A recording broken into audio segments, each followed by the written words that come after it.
Kia ora, I'm Sharon Brett Kelly. Today on The Detail. Tonight I can report to the world that the strikes were a spectacular military success. Iran's key nuclear enrichment facilities have been completely and totally obliterated. But to quote one commentator, Iran's quest for nuclear weapons is not obliterated. You can't destroy knowledge, and that's the critical thing. It can be rebuilt. You just start from scratch. The sprint for nuclear weapons may have hit a hurdle, but what difference will it really make to the decades-old battle? There were higher numbers of nuclear weapons during the Cold War, so we have seen some level of disarmament since then, but we haven't seen enough movement in the last few years, and the numbers are still very high. Not only have we not seen sufficient reductions in the weapons we have, but we're now seeing countries really try to upgrade and enhance the weapons that they have. So it's still a really troubling situation. But how close are we, given what's happened in the last few days? I would like to hope and think that most states, all states, wouldn't go there, and even if they've got nuclear weapons, that's not what they'll use. But I think there are very serious risks in terms of what happens in the heat of a conflict, in terms of accidents. We are at a period where the risk is heightened. Anna Hood is Associate Professor at Auckland University and specialises in international law and nuclear weapons. A lot of my effort goes into thinking about how we deal with the many different nuclear issues that are afflicting the world today and how we move towards a world where we are nuclear free. Which doesn't feel like we're heading in that direction at all. We are a long way, unfortunately, from that. Yeah. In the last couple of years, an organisation, the Bulletin of Atomic Scientists, every year has a doomsday clock. The so-called doomsday clock. Doomsday clock. The doomsday clock. The doomsday clock. The clock is a metaphor for estimating humanity's proximity to catastrophe. And they look at how close we are to the doomsday or midnight, and that has been creeping closer and closer and is now, unfortunately, very close. It is now 89 seconds to midnight. This is the closest the world has ever been to midnight. What does that actually mean? I think it's just their way of measuring what the chances are of something going catastrophically wrong, and just the level of threat that we're facing at the moment, and it's very high globally. Is it unprecedented? I mean, I'm just wondering, in a historic sense, it feels very tense at the moment, but how does it compare with previous times like this? So during the Cold War, there were huge fears and concerns around nuclear issues. Obviously, they mainly involved concerns between the Soviet Union and the United States and its allies, and whether we would see a Cold War turn hot. And so I definitely don't want to suggest that that wasn't serious or significant, because they were very, very real fears, and there were some very close calls during the Cold War. In particular, during the Cuban Missile Crisis, we now know the world came incredibly close to nuclear conflict. We have had moments before where things have been very volatile. I think it's just as volatile right now, and there are many serious concerns. Obviously, right this moment, we're concerned about Iran, but in the last few years, with the conflict between Russia and Ukraine, there have been nuclear concerns. There are serious nuclear concerns on the Korean Peninsula with North Korea's activities. There are multiple fronts to be concerned about. When you heard about the US strike on Iran's nuclear facilities, I mean, it's not really clear how effective it was in terms of wiping out those key facilities. But what's your understanding? Because you must have access to information probably the rest of us don't. Unfortunately, in this space, I have very little access to information. Nuclear information is closely guarded, and so I think the main way of getting information, often in this space, is through the International Atomic Energy Agency, or the IAEA, which is a nuclear watchdog for the world. And leading up to the attacks, they had some of their personnel on the ground doing checks and verification of the Iranian facilities. My understanding is that they haven't been able to get in post the strikes yet to get a good sense. So I think we're all still waiting to get a sense of exactly what has happened, and there are conflicting reports at this stage. What was your response when you heard about this strike? I want to stress that the Iranian nuclear activities are concerning, and I don't want in any way to be seen as an apologist for the Iranian nuclear program, because it is very worrying. However, the United States strike on the Iranian nuclear facilities, I think, is extremely concerning. First and foremost, it's a violation of international law. So, under international law, there are very few circumstances in which a country can use force against another country. One of them is when the United Nations Security Council is looking at an issue and decided that there is a threat to international peace and security, and they decide to take action as a collective, as a Security Council. The other is if there's a situation of self-defence, and the rules around that are very clear. You can use force in self-defence if you are actually being attacked. So if Iran had been attacking the United States, it would have been entitled to respond, or if there was an imminent threat of attack. And that means that Iran had weapons, it had intent to use them, it was mobilising them, it knew that an attack was coming from Iran. In that situation, you don't have to wait to be hit. You can preemptively go and take action, but it must be in response to an imminent threat. And we just simply didn't have that in the Iranian case. Even if the US is found in breach of international law, what's the punishment and who's going to dole that out? We'll get back to Anna on that, but let's look back on what happened in just 1 week. The American B-2 bombers that carried out strikes against Iran have returned to their base in Missouri. These are the stealth bombers which carried the bunker-busting bombs that were dropped on the nuclear sites in Iran. As evening crept across Qatar, the night sky lit up. Iran firing upon the Gulf state, sending ballistic and short-range missiles towards the Al Udeid base, run by the United States. The Qataris have condemned this action. Iranians are certainly hoping that it would draw a line under their confrontation with the United States. I don't think that means that they are done in the war with Israel. Israel's Prime Minister has proclaimed what he termed an historic victory in the country's conflict with Iran, as a shaky US-brokered ceasefire appeared to be holding. In a national address tonight, he said any attempt by Iran to build a nuclear weapon has been thwarted. Following the directive of the political echelon, the ceasefire went into effect this morning. With the ceasefire he heralded just a few short hours before, hanging in the balance, President Trump was clearly angry as he left for the NATO summit in The Hague. You know what we basically have two countries that have been fighting so long and so hard that they don't know what the they're doing. Do you understand that? Ceasefire or not, Iran's nuclear threat is not over. It was pointed out by one of their government ministers that you can't bomb away knowledge. That's the truth. I mean, Israel has had their go at assassinating nuclear scientists associated with the weapons program there, but you can't destroy knowledge. And that's the critical thing. David Krofchek is Auckland University's senior lecturer in physics. He's an expert in all things to do with nuclear energy. Just 5 minutes before we learned of the attack on Radio New Zealand, my wife asked me, is Trump going to set the dogs loose? And I said, no, this would not be the smart thing to do. And sure enough, 5 minutes later, we learn about the B-2 stealth bomber attacks. So don't ask me for geopolitical advice. An attack on a nuclear facility, is that a lot more dangerous?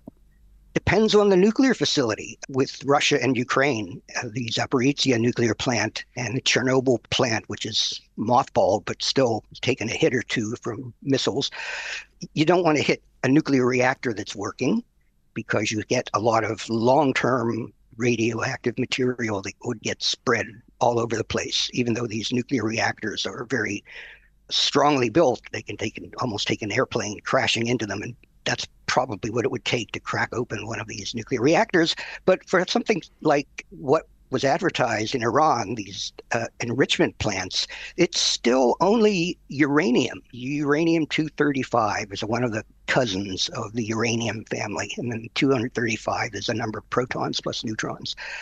And that's the uranium that likes to particularly split in half and fission and produce energy. So there's not that much extra radiation from normal uranium, U-238, slightly heavier weight cousin. So there's not that much extra radiation to spread like it would be if someone had attacked a working nuclear reactor. But it's just disturbing to think that this uranium, U-235, U-238, whatever they have in their stock at the enrichment plant, would be spread out over some local area. And extra radiation would not be terrible, but would be comparable to what uranium miners, say in Australia, would be breathing in particles of dust containing uranium ore. So that's the kind of extra hazard from the enriched uranium plants. So as long as they don't bomb a nuclear reactor, that would be much worse. What exactly is uranium enrichment? Yeah, well, Australia is very familiar with this. They have lots of uranium ore, and you can dig it out of the ground, and that uranium ore has been around, 50% of it at least, has been around since the beginning of Earth. And so if you want to get a nuclear program going in your country, the way since World War II to generate weapons or nuclear power has always been the uranium direction. You dig up the ore, do some chemical processing to form uranium oxide, sometimes called yellow cake because it turns out to be a bright yellow powder. And then you put that gas into what's called a centrifuge. Think of your washing machine at home. You put your clothes in the washer, and at the end of the wash, the machine starts spinning around really fast to try to squeeze out the water. And your clothes get tossed out toward the side. That's kind of what's going to happen inside the centrifuge. And the heavy uranium-238 gets tossed out to the side, and the lighter uranium hexafluoride that have uranium-235 stays in the middle. And the idea then is that you suck out the gas in the middle, and you throw away the uranium hexafluoride that's on the outside. And you repeat the process. And you do this for however many centrifuges you have. Iran had, as of May, they had about 13,000 centrifuges, maybe scattered around the country. But the farther along you go in this process, finally you end up with just the enriched sample. You can get 5%, 10%, 20%, 60%, 90% enriched uranium hexafluoride, and that's called weapons grade uranium. 90% is the magic number. And David, does that takes a long time to get to that point? The beginning, it takes a long time to get from 0% enrichment to 2, 3, 5%. That takes the most work and the most electricity and the most energy. So it's ironic that the closer you get to weapons grade, the easier it is to make that 90% weapons grade uranium. Iran says they're not developing weapons, but David says he can't think of another reason why Iran would need 60% uranium. But even with enriched uranium, there's more to the process. That nuclear device that is built might be gigantic, the size of a house, and it's not something you can pick up and put on a missile and shoot at another country. I mean, you can detonate it underground, which is what the North Koreans have been doing, but then you have to somehow use additional technology to miniaturize that device. And there are ways to do this, but North Korea has not been able, as far as we can tell, to do it. And they're the most advanced nuclear weapons country, but they still don't have a delivery system. And nobody expects you to put this nuclear device on the back of a truck and drive it to your enemy's homeland and then detonate it there. They really need to miniaturize this nuclear weapon. And there are various tricks since World War II that have been developed, like adding a little bit of lithium and hydrogen and build something called a boosted nuclear weapon is what the jargon is. So it's a mixture of a little bit of nuclear fusion and nuclear fission. And this is the kind of weapons the U.S. possesses today. And that's the way I think other countries have gone as well. So that's been the unfortunate, quote unquote, advance in nuclear weapons technology, getting a larger bang, but using smaller amounts of fissionable uranium-235. And when one explodes, it's so much more damaging than a non-nuclear weapon? Sure. A non-nuclear weapon is a chemical weapon. Think of a chemistry back in high school. The wise guy may have made an explosion in chemistry class, as I recall from my days. A nuclear explosion where you have nuclear fission is 1 million times higher than that. And that's for a fission bomb. And then you have hydrogen bombs, nuclear fusion bombs, where instead of splitting atoms in half, you put light elements together and you can make even more energy, 1,000 times higher than that. And those are the monster hydrogen bombs that certain countries, 5 countries in the world, possess. So even the old-fashioned nuclear weapons that destroyed Fukushima and Hiroshima, they were burned in our memory. Somehow we've enhanced those types of weapons to get a bigger blast, maybe 8 to 10 times larger blast for a smaller number of kilograms of uranium.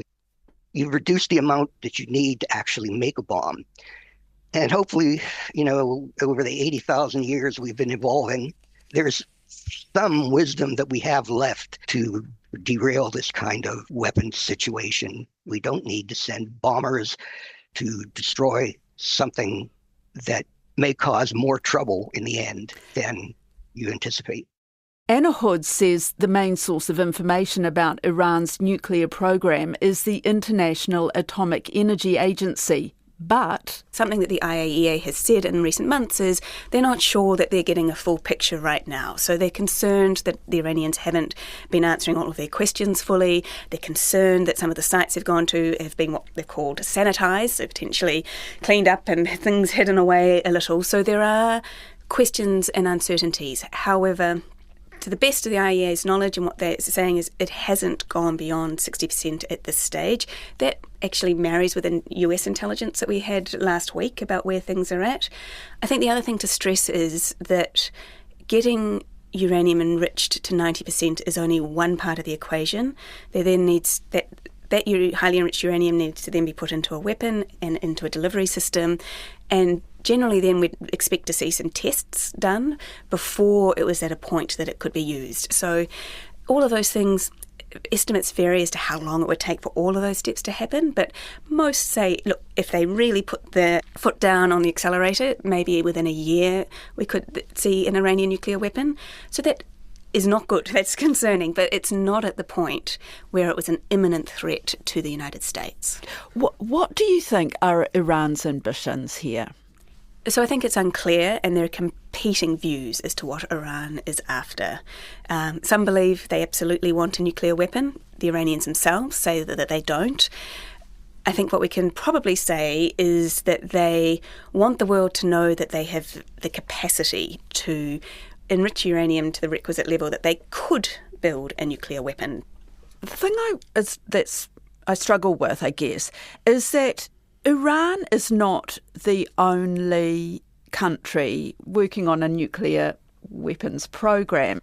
What are the rules, or what is the international law around having nuclear weapons? Good question. There are a lot of rules in the nuclear realm, but the really key treaty that sits at the heart of the nuclear system is called the Nuclear Non-Proliferation Treaty.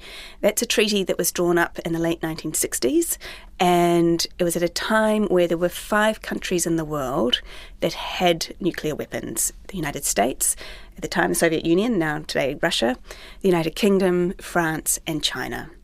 And at that point, there were a lot of other countries thinking about getting nuclear weapons, and everybody went, whoa, actually, this isn't good. We're in the midst of the Cold War. We don't want more states getting nuclear weapons. We want those that have them to give them up. We need to come together as an international community and create some clear laws around this. So they created the Nuclear Non-Proliferation Treaty, or what we call the NPT for short. And what that treaty says is that the 5 countries in 1968 that had nuclear weapons could keep them for now. No other country that signed up to this treaty was allowed to acquire the nuclear weapons. And the other part of the deal was that those 5 that had them had to work towards nuclear disarmament, had to work towards giving them up. Since then, and today, we have 4 countries that are outside of that treaty regime that do have nuclear weapons. So India, Pakistan, North Korea and Israel all have nuclear weapons programs. And under international law, there's nothing stopping them from having them because they haven't signed that treaty. In terms of Iran was actually a very early signatory to the NPT. It signed up in 1968, right at the beginning. And so it has made a commitment not to get nuclear weapons. Right. I mean, doesn't that mean that this law is spineless, powerless? So I don't think it's spineless. In fact, many people say it's been one of the most successful treaties we've seen in the last 100 years because it really has stopped many other countries from getting nuclear weapons. And there are the 4 that sit outside that treaty, but I guess the fact that there are only 4 is seen as quite a success. And to date, the treaty and other laws surrounding it have also prevented Iran from getting a nuclear weapon and still have prevented Iran from getting a nuclear weapon. We're not at the point where they have that yet. So it's far from a perfect treaty. It's far from a perfect system. There are many flaws. There are many aspects that are inadequate. The fact that we still have the original 5 states who haven't made sufficient moves towards disarmament is a big problem. But I think we probably can't say that, or overall, it's a completely spineless treaty. We haven't had a nuclear war yet, and that's a good thing. Even moving towards that, what's the punishment, I suppose, if they do? What are the consequences? There are a range of different possibilities under international law. So one is that if they get nuclear weapons, or even before that, when it's looking likely they will, it can go to the United Nations Security Council and they can take a range of steps, including imposing sanctions, as they have been doing for the last almost 20 years to try and deal with the problem. In addition to that, if Iran is in breach of the Nuclear Non-Proliferation Treaty, it opens up the possibility that we could see cases around other states' parties trying to take Iran to court to call it out for violating the treaty and violating international law. And then we have sort of, I guess, what might be seen as slightly softer options, but that diplomatically are significant. And so we might see resolutions in the United Nations General Assembly, seeing international leaders speaking out, deciding to put sanctions in place themselves. There are a range of different ways that diplomatically countries can speak out and take action. Trump's actions, which are seen as a breach of international law, depending on who you yes, talk absolutely. to. Yeah. And then what Iran is doing and other countries. It makes me think, really, this international law, if you want to, you can just thumb your nose at it. So I think there are a couple of responses to that. Any legal order, there'll be times when there are breaches and we may not be satisfied at the result that comes. International law is adhered to most of the time. There are moments, though, when very serious violations do pose a threat to the legal order, and I think we are in one of those moments now. The use of force by the United States is a very serious violation of the United Nations Charter, and what's worrying about it, in addition to the fact that it's a violation, is that it opens the door for other countries to say, well, if they've done it, why can't we do it? And there's a risk there, I think, that we do start to see an erosion. I really hope that's not where it goes and not where we get to, but it is at risk at the moment. But again, what are the consequences for the US? I mean, nobody's going to impose sanctions on the US, are they? People are too afraid to do anything. So yes, any sort of hard, fast actions taken against the US are unlikely, although we have seen Iran respond by targeting US military bases. I'm not necessarily condoning that, but now that there is a conflict that has been opened up, that is possible. That is one way it may be dealt with. Where I think the better response comes is in the diplomatic circles and countries speaking out. And I think it's a reason why the New Zealand government should be speaking out and calling it a violation of international law and standing up for the system that has served us and the rest of the world very well for the last 80 years. That's it for today. The Detail is a newsroom production supported by RNZ and New Zealand On Air. This episode was produced by Gwen McClure and engineered by Jeremy Ansell. Thanks to Anna Hood and David Krofczyk. I'm Sharon Brett Kelly. Ka kite.